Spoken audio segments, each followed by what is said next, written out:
Hello students. तो पिछली class में हमने पढ़ा था कि केमिकल रिएक्शंस क्या होती है, केमिकल इक्वेशंस क्या होती है और बैलेंसिंग हमने करी थी। तो बैलेंसिंग का क्वेश्चन आता ही आता है, तो वो तुमने अच्छे से कर ली होगी। ठीक है, मैं एक्सपेक्ट करता हूँ तुमसे।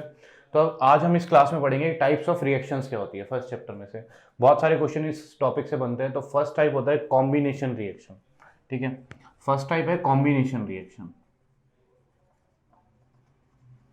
कॉम्बिनेशन रिएक्शन, ठीक है। तो कॉम्बिनेशन रिएक्शन में क्या होता है, जब दो या दो से ज्यादा रिएक्टेंट्स कंबाइन होते हैं तो सिंगल प्रोडक्ट फॉर्म होता है। ठीक है, इसको बोलते हैं कॉम्बिनेशन रिएक्शन। तो देख लेते हैं इसकी एग्जांपल्स, देख लेते हैं क्या क्या एग्जांपल्स हो सकते हैं।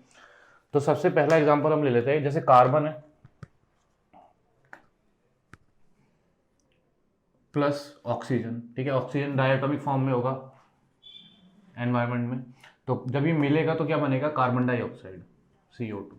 दो रिएक्टेंट्स मिले, सिंगल प्रोडक्ट बना, ऐसी रिएक्शन को हम क्या बोलेंगे, कॉम्बिनेशन रिएक्शन। और भी ले लेते हैं हम, जैसे H2 है, डायटोमिक फॉर्म में होगा क्योंकि गैस है, प्लस O2 है, डायटोमिक फॉर्म में लेंगे क्योंकि गैस है, ऑक्सीजन भी। इसका जो फॉर्म होगा वो बनेगा H2 वाटर। ठीक है, तो ये भी रिएक्शन क्या है, कॉम्बिनेशन रिएक्शन है। अब एक जो हमारे सिलेबस में है, बहुत मोस्ट इंपॉर्टेंट रिएक्शन है, वो हम कर लेते हैं।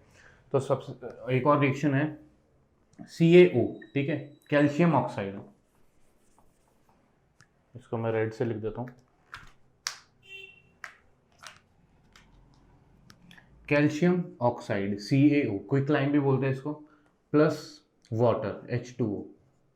ठीक है, जब ये दोनों कंबाइन होंगे तो बनेगा स्लेग्ड लाइम। स्लेग्ड लाइम का फॉर्मूला होता है CaOH whole twice. CaOH whole twice, इसको बोलते हैं क्विक लाइम। ठीक है, एग्जाम में आ जाए क्विक लाइम तो घबराना नहीं है। क्विक लाइम का मतलब होता है CaO।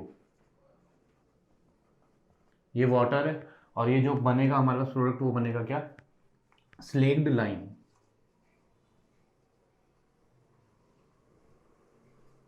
ठीक है, तो स्लेग्ड लाइम बनेगा।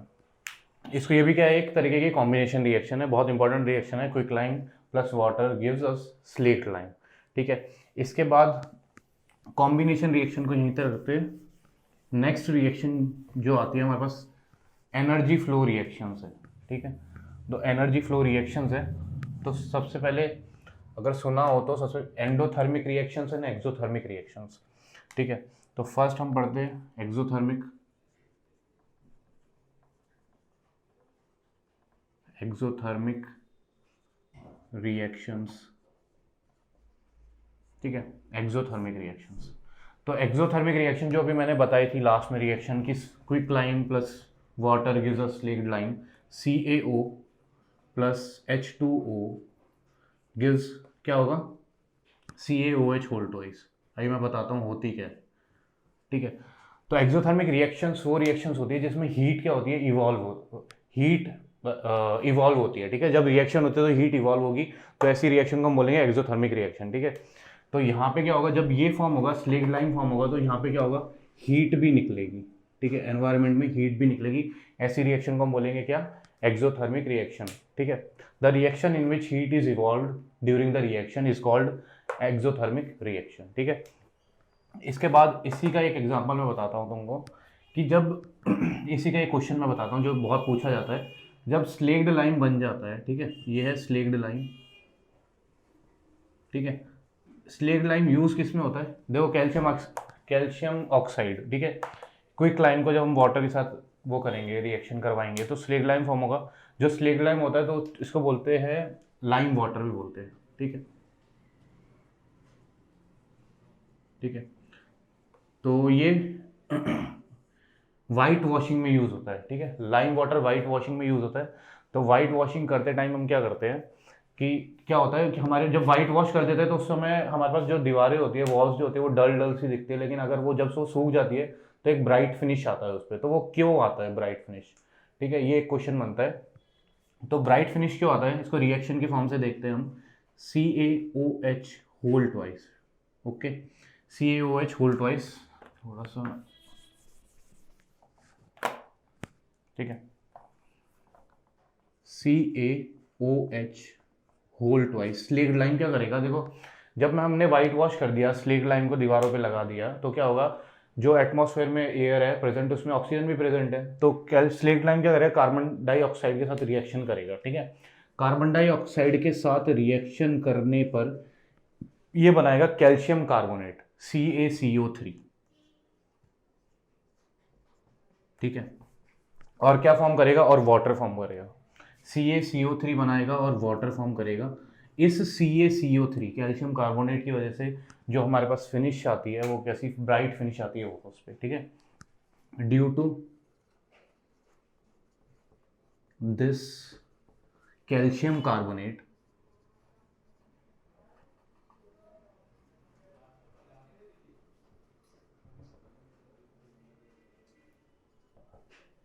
ठीक है,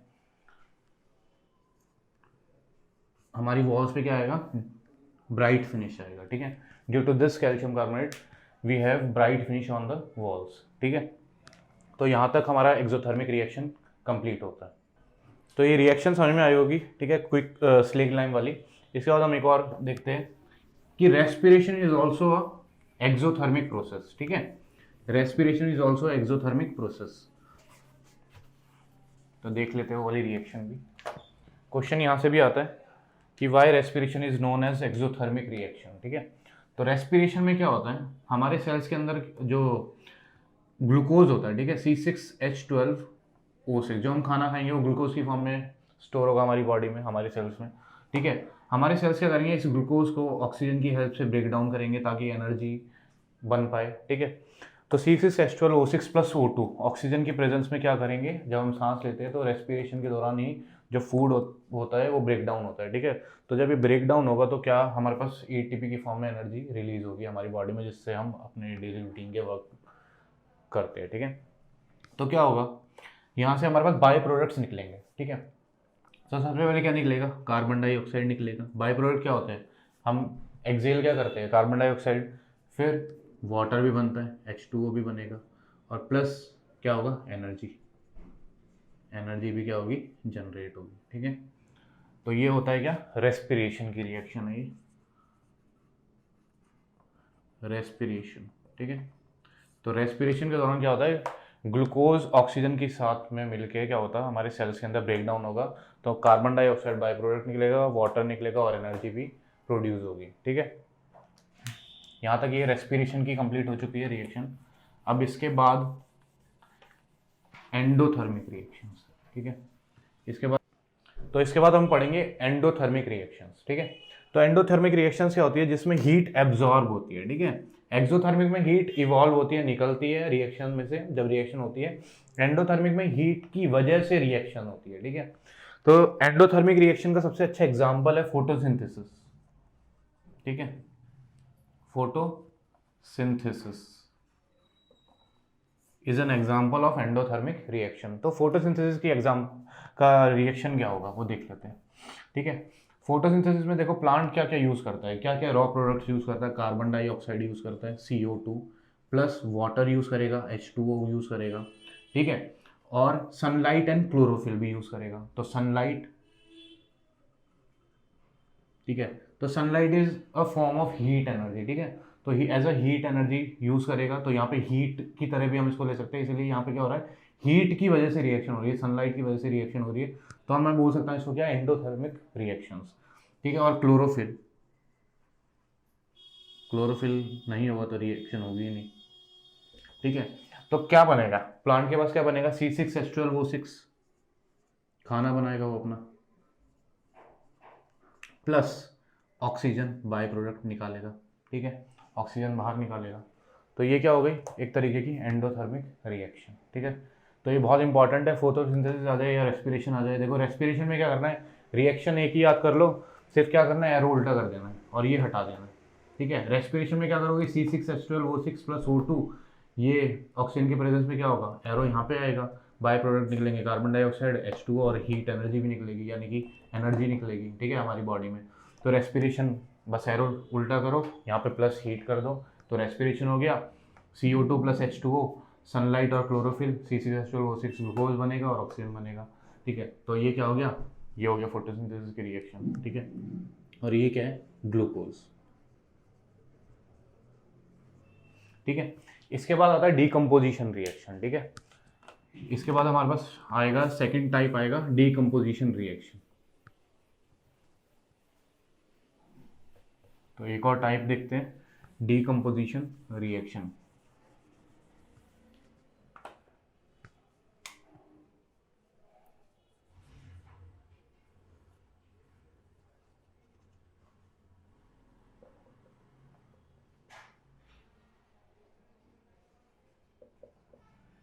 ठीक है, तो डीकम्पोजिशन रिएक्शन क्या होती है, ठीक है। तो डीकम्पोजिशन रिएक्शन क्या होती है, डीकम्पोज होना, ठीक है। व्हेन अ सिंगल प्रोडक्ट या सिंगल रिएक्टेंट, सॉरी प्रोडक्ट नहीं, single reactant break down to form two और more products is called decomposition reaction, ठीक है। तो सिंगल प्रोडक्ट, सिंगल क्या होगा, रिएक्टेंट क्या होगा, सिंगल होगा, ठीक है। तो रिएक्टेंट, ठीक है, यहाँ अगर मैं इस रिएक्टेंट को हीट दूंगा, ठीक है, यहाँ पे हीट देनी पड़ेगी। तो decomposition reaction is a type of endothermic reaction मैं बोल सकता हूँ, क्योंकि रिएक्टेंट को क्या दे रहा हूँ मैं, हीट दे रहा हूँ, और ये क्या करेगा, ब्रेक डाउन करेगा। मान लो ए बन गया प्लस बी बन गया प्लस सी भी बन सकता है, तो ये क्या होगा, तीन, दो या दो से ज़्यादा प्रोडक्ट्स क्या वो बन सकते हैं इसमें, ठीक है, डिकम्पोजिशन रिएक्शन में। और ये डेल्टा का मतलब होता है, ये डेल्टा साइन है, यहाँ पे तुम हीट नहीं लिखोगे तो डेल्टा भी लिख सकते हो, ठीक है, एग्जामिनर समझ जाएगा तुमने हीट लिखा है, ठीक है। तो इसके एग्जाम्पल्स देख लेते हैं।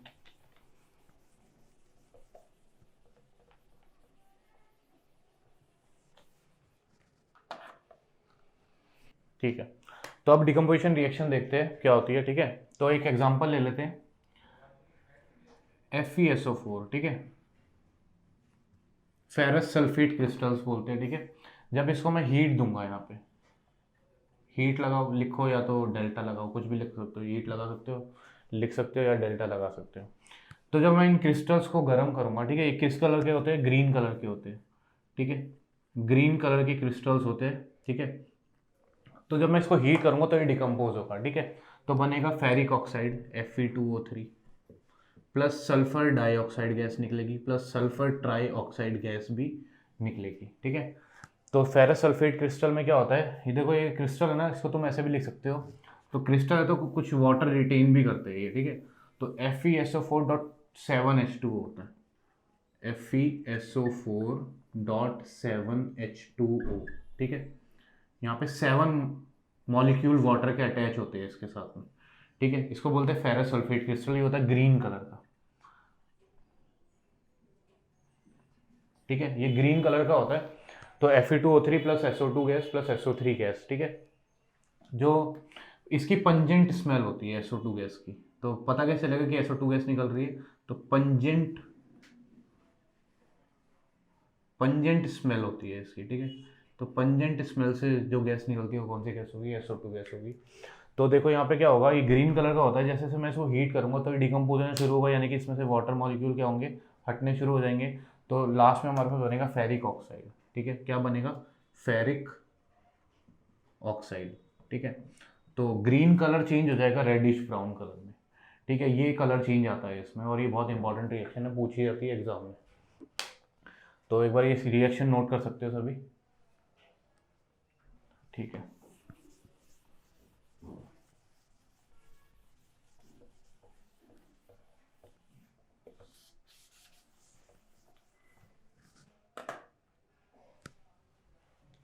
ठीक है, अब देखो एक और रिएक्शन ले लेते हैं हम, कैल्शियम कार्बोनेट CaCO3, ठीक है। अगर मैं इसको हीट दूंगा, इसको मैं डिकम्पोज करूंगा, तो मैं हीट दूंगा फिर से, तो हीट दूंगा तो ये किस में चेंज होगा, देखो किस में चेंज होगा, calcium oxide plus carbon dioxide gas evolve होगी, ठीक है। कैल्शियम ऑक्साइड या क्विक लाइम बनेगा कैल्शियम कार्बोनेट को जब मैं वो करूंगा, ठीक है। इसको लाइम स्टोन भी बोलते हैं, कैल्शियम कार्बोनेट को क्या बोलते हैं, लाइम स्टोन भी बोलते हैं, लाइम स्टोन। तो लाइम स्टोन को जब मैं हीट करूंगा तो कैल्शियम ऑक्साइड प्रोड्यूस होगा और कार्बन डाइऑक्साइड गैस इवॉल्व होगी, ठीक है। इस कार्बन डाइऑक्साइड गैस का पता कैसे लगाएं, ठीक है, क्वेश्चन आता है, इस कार्बन डाइऑक्साइड गैस को कैसे डिटेक्ट करें कि ये कार्बन डाइऑक्साइड गैस निकल रही है, ठीक है। तो मैं क्या करूंगा फिर से, अगर मैं इस कार्बन डाइऑक्साइड गैस को स्लेक्ड लाइम में से पास करूंगा ना, तो क्या हो जाएगा, द सॉल्यूशन टर्न्स मिल्की, ठीक है। तो जब मैं इसको स्लेक्ड लाइम में से पास करूंगा, स्लेक्ड लाइम में से मैं पास करूंगा, then the solution turns milky, ठीक है, सॉल्यूशन मिल्की कलर का हो जाएगा। तो उससे पता चल जाएगा जो ये गैस है ये कौन सी गैस है, कार्बन डाइऑक्साइड गैस है। ठीक है, तो यहाँ तक डिकम्पोजिशन रिएक्शन अभी फिनिश नहीं हुई, अभी एक दो रिएक्शन और हो रही है, तो मैं उसको भी देख लेते हैं। ठीक है, लेड नाइट्रेट। ठीक है, lead nitrate PbNO3 whole twice. ठीक है, इसको क्या करेंगे, टेस्ट ट्यूब में लेंगे इस लेड नाइट्रेट को, फिर गर्म करेंगे। ठीक है, डिकम्पोजिशन रिएक्शन होगी, तो इस लेड नाइट्रेट को गर्म करेंगे तो हमारे पास बनेगा लेड ऑक्साइड PbO। ठीक है, प्लस NO2 गैस इवॉल्व होगी और प्लस ऑक्सीजन गैस भी साथ में इवॉल्व होगी। तो देखो जब ये रिएक्शन होती है ना तो ब्राउन फ्यूम्स निकलते हैं इस रिएक्शन में से। जब हम टेस्ट ट्यूब में इसको लेंगे, इसको गर्म करेंगे तो क्या होगा, बर्नर से गर्म करेंगे तो क्या होगा, ब्राउन कलर की फ्यूम्स निकलेगी। तो ब्राउन कलर की फ्यूम्स किस कारण से निकलती है, वो निकलती है इस NO2 गैस की वजह से। ठीक है, इस नाइट्रोजन डाइऑक्साइड गैस की वजह से क्या होंगे, ब्राउन फ्यूम्स इवॉल्व होंगे। ठीक है, तो कई बार क्वेश्चन ये पूछा जाता है बोर्ड एग्जाम में, तो ब्राउन फ्यूम्स इस नाइट्रोजन डाइऑक्साइड गैस की वजह से क्या होगा, इवॉल्व होगा। ठीक है, तो इसमें कोई डाउट नहीं होना चाहिए कि इस रिएक्शन में ब्राउन फ्यूम्स क्यों निकलते हैं, किसकी वजह से निकलेंगे, नाइट्रोजन डाइऑक्साइड गैस जब इवॉल्व होगी वो नाइट्रोजन डाइऑक्साइड गैस की वजह से इसमें से क्या निकलेगा, ब्राउन कलर के फ्यूम्स निकलेंगे। तो यहाँ तक हम डिकम्पोजिशन रिएक्शन को रखते हैं। ठीक है, एक दो छोटी छोटी रिएक्शन और है, अगर आएगी तो बहुत मैं समझा देता हूँ, क्योंकि एक बहुत छोटी छोटी सी रिएक्शन है। एक है रिएक्शन है AgBr। ठीक है, तो AgBr और एक AgCl। ठीक है, सिल्वर ब्रोमाइड और सिल्वर क्लोराइड। ठीक है, ये देखो इसको ना डिकम्पोज करने के लिए सिर्फ सनलाइट ही काफी है। ठीक है, तो सनलाइट की हेल्प से ये डिकम्पोज हो जाते हैं ये प्रोडक्ट। ठीक है, Ag मतलब Cr, Br मतलब ब्रोमाइड, Ag मतलब सिल्वर, सॉरी Ag मतलब सिल्वर, Br मतलब bromide, Ag silver, Cl chloride. तो silver bromide and silver chloride. तो सनलाइट की हेल्प से क्या होगा, ये सिर्फ सनलाइट की हेल्प से डिकम्पोज हो जाते हैं। ठीक है, तो क्या होगा, AgBr और AgCl दोनों की सेम रिएक्शंस रहती है, तो क्या होगा, Ag प्लस Br2। ठीक है, Br2 बैलेंस करोगे तो यहाँ पे 2 आएगा, यहाँ पे भी 2 आता है। ठीक है, ऐसे ही सिल्वर क्लोराइड को करोगे सनलाइट की प्रेजेंस में, चाइना डिश में रख के डिकम्पोज हो जाएगा ये Ag plus Cl2 same balance. ठीक है, तो ये भी लास्ट रिएक्शन डिकम्पोजिशन रिएक्शन। ठीक है,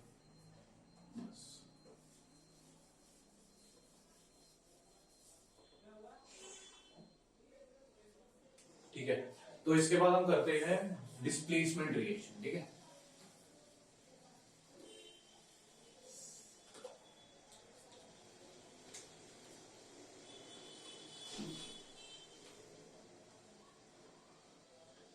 ठीक है, डिस्प्लेसमेंट रिएक्शन। तो डिस्प्लेसमेंट रिएक्शन क्या होती है, ठीक है, जब हाईली रिएक्टिव मेटल, जिस केमिकल रिएक्शन में एक highly reactive metal least reactive metal को क्या करते हैं, डिस्प्लेस कर दे। ठीक है, उसके कंपाउंड में से, और खुद उसकी जगह जाके लग जाए उस कंपाउंड के साथ में, तो क्या हो जाएगा, डिस्प्लेसमेंट रिएक्शन होगी। ठीक है, तो डिस्प्लेसमेंट रिएक्शन सबसे इंपॉर्टेंट एग्जांपल है, 9th क्लास में भी प्रैक्टिकल में करा होगा। ठीक है, कॉपर सल्फेट सॉल्यूशन। ठीक है, CuSO4 प्लस इसमें क्या डाला, आयरन के साथ रिएक्ट कराएंगे। ठीक है, टेस्ट ट्यूब में क्या करा, कॉपर सल्फेट सॉल्यूशन लिया, इसके अंदर आयरन नेल्स डाल दिए। ठीक है, कॉपर सल्फेट सॉल्यूशन होता है ब्लू कलर का। ठीक है, किस कलर का होगा, ब्लू कलर का होता है। ठीक है, जब इसका मैं रिएक्शन कराऊंगा ना, iron is more reactive than copper. ठीक है, ये क्या करेगा, ये कॉपर को हटाएगा और इसके घर में जाके घुस जाएगा। ठीक है, और खुद रहेगा और कॉपर को अलग कर देगा।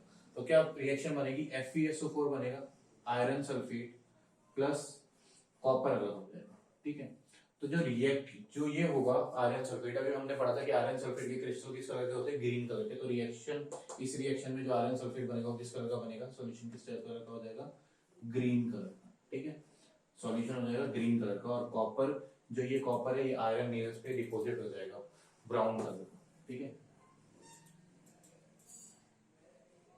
ठीक है, copper deposited on the surface of the iron nails. ठीक है, बहुत इंपॉर्टेंट रिएक्शन है डिस्प्लेसमेंट रिएक्शन। यहाँ पे आयरन ज्यादा रिएक्टिव होता है कॉपर से, इसलिए क्या करेगा, आयरन डिस्प्लेस कर देगा कॉपर को, कॉपर हट जाएगा और कॉपर जाके कहाँ पे सबमिट हो जाएगा, डिपॉजिट हो जाएगा, आयरन नेल्स के ऊपर डिपॉजिट हो जाएगा, ठीक है। तो ब्लू कलर का जो सॉल्यूशन था आफ्टर सम टाइम्स ये ग्रीन कलर में चेंज हो जाएगा, और जो ब्राउन कलर का जो कॉपर है वो आयरन नेल्स की सरफेस के ऊपर डिपॉजिट हो जाएगा, ठीक है। बहुत इंपॉर्टेंट रिएक्शन है, बहुत बार पूछी जाती है, ठीक है। इसके बाद है डबल डिस्प्लेसमेंट रिएक्शन, ठीक है। तो डबल डिस्प्लेसमेंट रिएक्शन देख लेते हैं।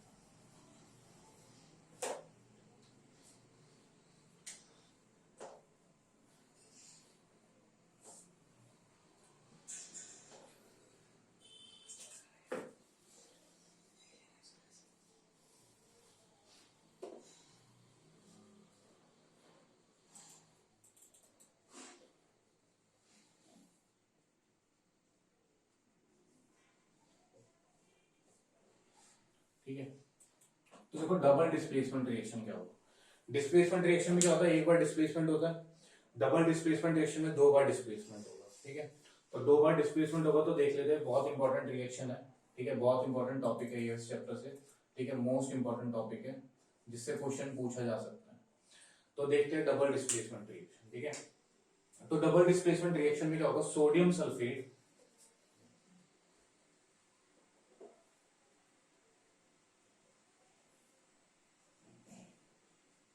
प्लस बेरियम क्लोराइड गिव्स, क्या होगा, डबल डिस्प्लेसमेंट होगा तो सोडियम क्लोराइड बनेगा और बेरियम सल्फेट बनेगा, ठीक है। तो सोडियम क्लोराइड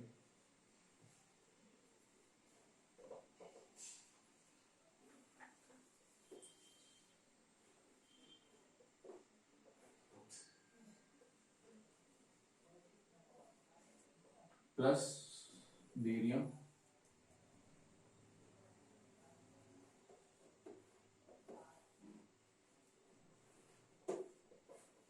ठीक है। तो देख लेते हैं इसको रिएक्शन फॉर्म में, इक्वेशन फॉर्म में देख लेते हैं। यहाँ पे आएगा सोडियम Na2SO4 प्लस BaCl2, ठीक है। Na2SO4 sodium sulphate, BaCl2 barium chloride gives NaCl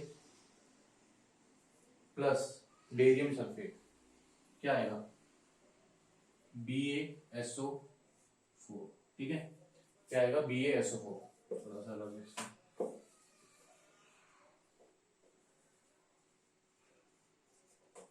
ठीक है।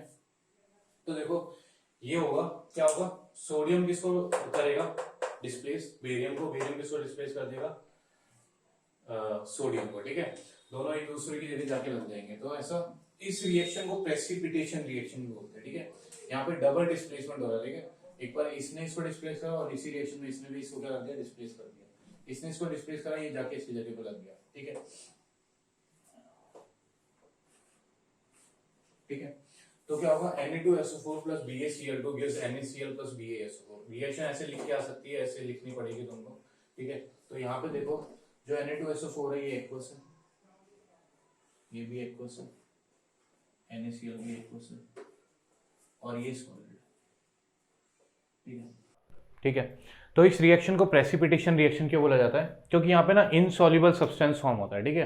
तो ये मैंने बोला था कि ये सॉलिड फॉर्म हो रहा है, तो ये ना semi solid insoluble substance form हो रहा है। BaSO4 बेरियम सल्फेट जो होता है वो सेमी सॉलिड होता है। इसको इसलिए ना इस सेमी सॉलिड को बोलते हैं प्रेसिपिटेट, ठीक है। क्या बोलते हैं, प्रेसिपिटेट, प्रेसिपिटेट, ठीक है। और इस प्रेसिपिटेट फॉर्मेशन की वजह से हम इस रिएक्शन को बोलते हैं प्रेसिपिटेशन रिएक्शन, ठीक है। तो बहुत इंपॉर्टेंट रिएक्शन है क्योंकि इसमें डबल डिस्प्लेसमेंट भी आ रहा है और इसमें प्रेसिपिटेशन रिएक्शन भी आ रहा है, तो इसीलिए इस रिएक्शन को हम प्रेसिपिटेशन रिएक्शन बोलते हैं, because there is formation of BaSO4 which is a semi solid which is insoluble, ठीक है। This is called therefore this is called precipitation reaction, ठीक है। तो ये रिएक्शन सबको समझ में आ गई होगी। इसके बाद आगे बढ़ते हैं, इसके बाद हम पढ़ेंगे रिडक्शन एंड ऑक्सीडेशन,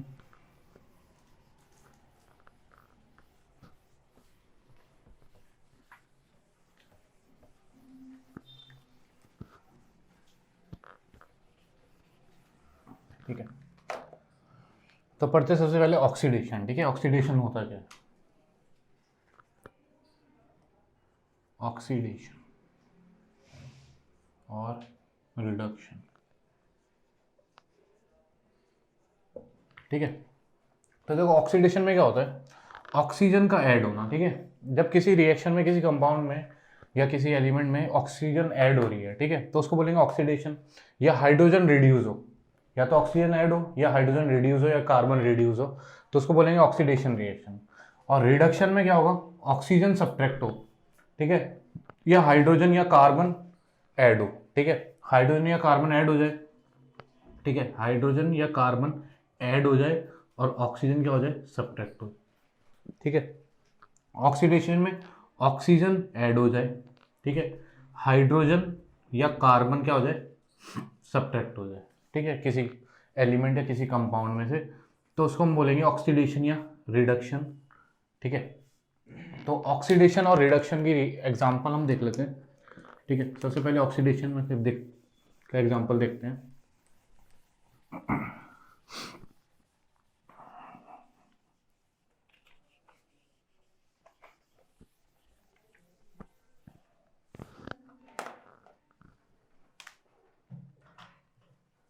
ठीक है, ऑक्सीडेशन में देखिए Cu प्लस O2, ठीक है, गिव्स CuO।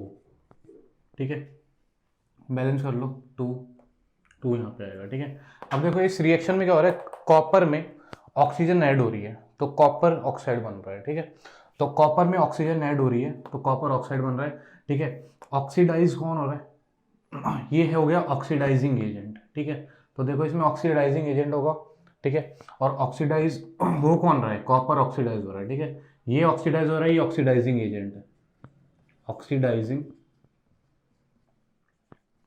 एजेंट है ऑक्सीजन। ठीक है, ऑक्सीडाइज कौन सा कंपाउंड हो रहा है या कौन सा एलिमेंट हो रहा है, कार्बन, कॉपर क्या हो रहा है, ऑक्सीडाइज हो रहा है, और ऑक्सीडाइज होके बन क्या रहा है, कॉपर ऑक्साइड बन रहा है, CuO बन रहा है। ठीक है, ऐसी रिडक्शन देख लेते हैं। ठीक है, ये इजीली समझने आने वाली चीज़ है, तो समझ गए होंगे सभी। इसके बाद देखो रिडक्शन देख लेते हैं। ठीक है, तो इसके बाद रिडक्शन देख लेते हैं एक बारी। तो रिडक्शन में देखो क्या होगा,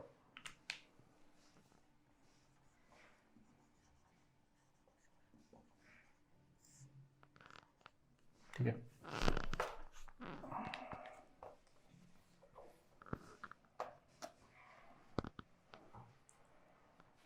ठीक है, तो इसकी रिएक्शन देखते हैं। ठीक है, CuO प्लस H2। ठीक है, कॉपर ऑक्साइड में मैं हाइड्रोजन ऐड कर रहा हूँ। ठीक है, तो क्या होगा, कॉपर फॉर्म होगा प्लस वाटर फॉर्म होगा H2O। ठीक है, अब देखो यहाँ पे जो रिड्यूस हो रहा है, ठीक है, रिड्यूस कैसे पता चला, यहाँ पे रिडक्शन हो रहा है क्योंकि हाइड्रोजन मैं ऐड करा रहा हूँ इस कंपाउंड में। तो जब मैंने हाइड्रोजन ऐड कराया तो कॉपर से ऑक्सीजन अलग हो गया। ठीक है, और कॉपर से क्या हो गया, कॉपर ऑक्साइड किस में चेंज हो गया, कॉपर में चेंज हो गया, और हाइड्रोजन के साथ क्या हो गया, ऑक्सीजन लग गया। तो यहाँ पे ये रिडक्शन एजेंट कौन है, ये रिडक्शन एजेंट है। ठीक है,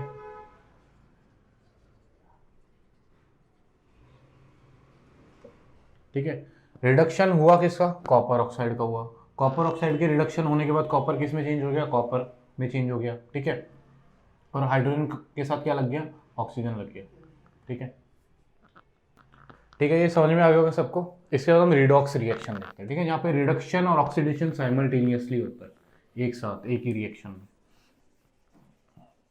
ठीक है, तो जिस रिएक्शन में ऑक्सीडेशन और रिडक्शन एक ही बारी में हो, साइमल्टेनियसली हो, ठीक है, तो उसको बोलेंगे रिडॉक्स रिएक्शन। ठीक है, रिडक्शन ऑक्सीडेशन रिएक्शन। तो यहाँ पे लिखते हैं,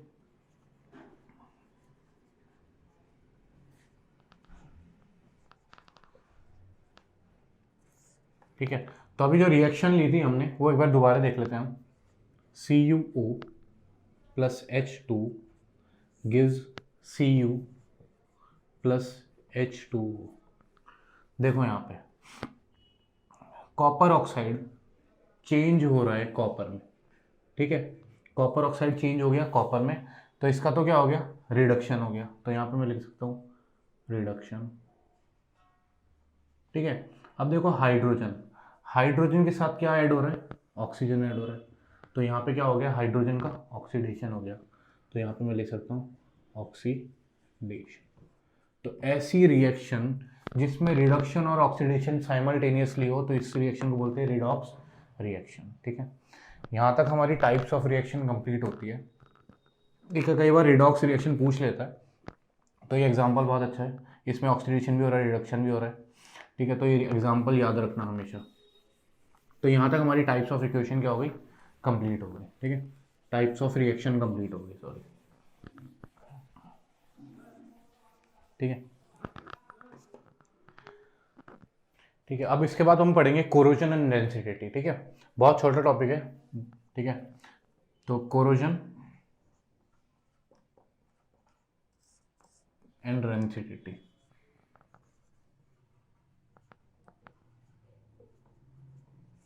ठीक है, तो कोरोजन क्या होता है? ठीक है, तो कोरोजन होता है जब कोई भी मेटल, ठीक है, मेटल की सरफेस एयर और वाटर के कांटेक्ट में आती है, मॉइस्ट एयर के कांटेक्ट में आती है, जिसको मैं बोल सकता हूँ वाटर वेपर। ठीक है, के कांटेक्ट में आएगी तो उसकी सरफेस क्या होगी, कोरोड होनी शुरू हो जाएगी। मान लो ये मेटल है, ये आयरन है मान लो। ठीक है, इसकी सरफेस पे इसको मैंने एक बीकर में रख दिया। ठीक है, और इस बीकर में ह्यूमिड एयर है। ठीक है, या तो इतना इसमें मैंने वाटर डाल दिया, ठीक है, और इसमें एयर है और मैंने इसको यहाँ से ढक दिया। ठीक है, या ओपन रख दिया। ठीक है, तो क्या होगा यहाँ पे मॉइस्ट एयर है, इसकी सरफेस पे मॉइस्ट एयर क्या करेगी, मॉइस्ट एयर के साथ ये रिएक्ट करेगा।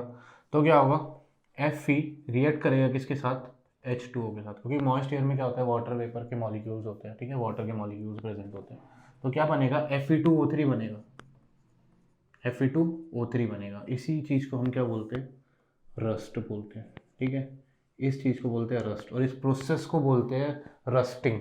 ठीक है, इस प्रोसेस को हम क्या बोलते हैं, रस्टिंग, और इस पूरे मेथड को हम बोलते हैं कोरोजन। ठीक है, तो corrosion is a process in which metal surface corrodes when it reacts with the, या when it combines with the water vapor or moist air। ठीक है, दिस इज कॉल्ड कोरोजन। इसके बाद है रेंसिडिटी। ठीक है, तो रेंसिडिटी देख लेते हैं। रेंसिडिटी क्या होता है, रेंसिडिटी फूड आइटम्स में होता है।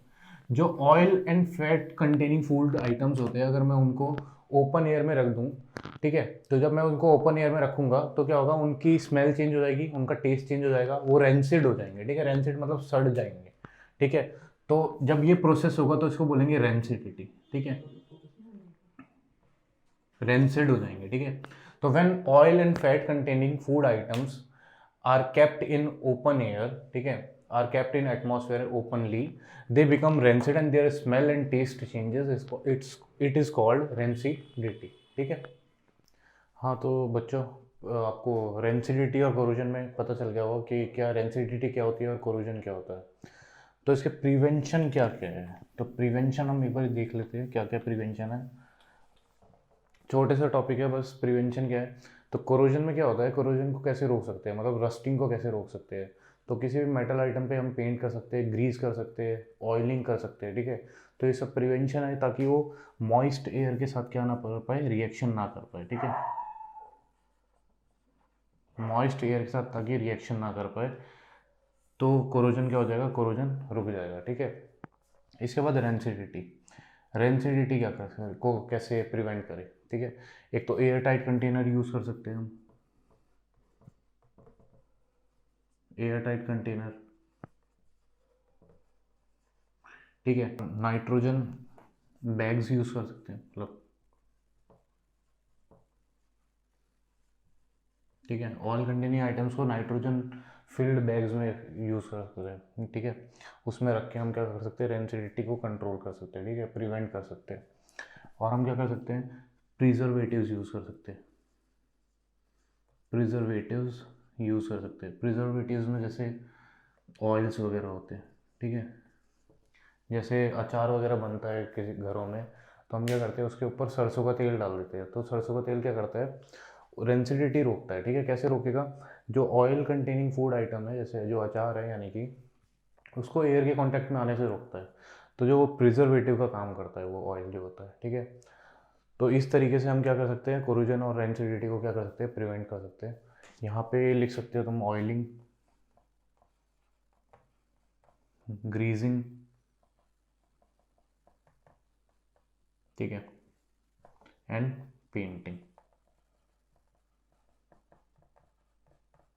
ठीक है, तो ये इसके प्रिवेंशन थे रेंसिडिटी और कोरोजन के। ठीक है, यहाँ तक हमारा चैप्टर फिनिश होता है।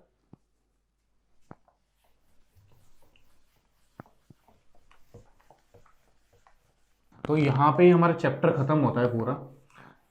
ठीक है, मैं होप करता हूँ कि आप सभी को ये चैप्टर समझ में आया होगा पूरा, और जो भी मैंने क्वेश्चंस बताए थे वो सब ने अच्छे से समझे होंगे। तो इस चैप्टर, ये लास्ट वीडियो है इस चैप्टर की। इस वीडियो के एंड में मैं आपको इंपॉर्टेंट क्वेश्चंस जो बोर्ड्स में जिस पैटर्न से क्वेश्चंस आएंगे, मैं उस पैटर्न के क्वेश्चन भी MCQ भी अटैच कर दूंगा। ठीक है, प्लीज़, और इस वीडियो को ज़्यादा से ज़्यादा शेयर करना अपने सभी फ्रेंड्स के साथ में, और इस वीडियो को जितना हो सके उतनी बार देखो, उतने नोट्स बनाओ। ठीक है, ताकि और अच्छे से तुमको क्लियर हो सके। और अगर किसी को कुछ डाउट होता है तो मैंने अपनी डिस्क्रिप्शन बॉक्स में ईमेल आईडी मैंने डाल रखा है, उस पर आप मेरे से कांटेक्ट कर सकते हो। ठीक है, थोड़े दिनों में हम टेलीग्राम का एक ग्रुप भी बना देंगे जिसपे डायरेक्ट आप क्वेश्चन वहाँ पे पोस्ट कर सकते हो, तो मैं उसके आंसर कर दूँगा। ठीक है, थैंक यू।